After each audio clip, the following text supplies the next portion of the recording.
She's a small-town girl with big city dreams, and she's an alumna of Jackson State University. Miss Erica Michelle Singleton is redefining what it means to be a drama queen. Her on-screen debut is right around the corner. She joins us by Skype to tell us all about The Last Exorcism 2. Erica Michelle, welcome. First of all, tell us a little about yourself. Okay, I am an actress, activist, master of adversity. I was born in Meridian, Mississippi, but I spent most of my childhood in El Dorado, Arkansas. I have a twin brother who is my best friend.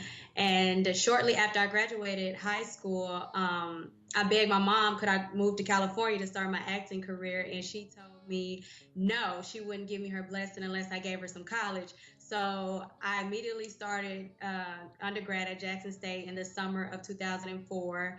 And I don't even think I was there a full year. I started working for Saks Fifth Avenue Incorporated on Highway 80, and they offered me a transfer promotion in about 11 months. And they asked me where did I want to go. And I said California. So that was my ticket into getting into LA, into the whole Hollywood world. And the rest of that is history, but that's kind of where the story begins. Wonderful, wonderful. Now tell us about the character that you play in The Last Exorcism 2. The character that I play in The Last Exorcism 2, her name is Daphne. And Daphne, she's one of the four main girls. It's four girls living in a halfway house, and we are the Devereaux girls. That's the name of the halfway house. And we're all there for some reason. Now, whether that reason is actually revealed throughout the movie is left to be unseen, but my character, she's just mean. She's the first one to kind of clock nail who's the main character. She's Ashley Bell. She's the returning star from the original, and I'm the first one to kind of clocks that something is wrong with her, that maybe there's a demon or something inside of her. So throughout, from beginning to the end, I'm just the mean girl of the bunch, and it wasn't hard for me to really connect to that character because I do have a mean side. Now, as I mentioned before, you are an alumnus of Jackson State University. Tell us Yes. how the university helped with your career. Oh gosh. You know what? I give my hat off to the university for a number of reasons, but first, a lot of people don't know. Like I said, I started Jackson State in 2004, and I left, moved to California, and I kind of hit rock bottom out there trying to chase this dream. And so in 2008, I actually came back to Jackson State and re-enrolled, and I was not there. I was only there maybe 2 months, and I moved back to California. And then that's when life definitely kicked me in the butt that go around. So when I actually came back to Jackson State in summer 2010, everybody thought I was a new student, thought I was a traditional 18, 19-year-old girl. I was a 23-year-old woman, and I remember when I registered for school, they were telling me that, oh, well, you won't get out of here till 2014. That's going to be your graduation day. And I was so determined. Like, I had seen more dark days than most at that point. So Jackson State kind of gave me a second chance at life because at that time I had no other way but to go up. So for 2 years straight, I did my 4-year degree in 22 months.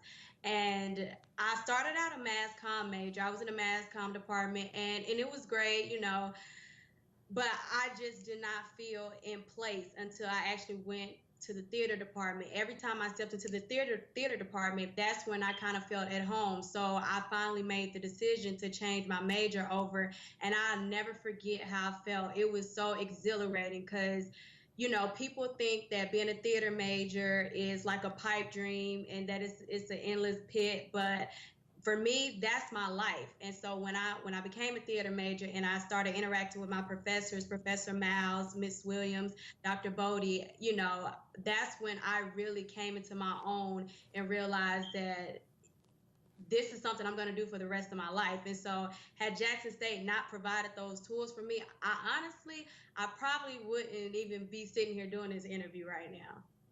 Wonderful, wonderful. Okay, now you've got the degree under your belt. You're in the new movie. Tell us what's next for you. Woo! I actually just left an audition this morning for a national commercial. But one of the big projects that I'm working on right now is my play, and it's called 2400, and it's actually going to go to my hometown first of El Dorado, Arkansas, because I'm an advocate of sometimes going back to where it all started. So the play 2400 is it's about it's about six women behind bars, and everybody has a different story. Everybody has a jaw-dropping reason as to why they are actually incarcerated.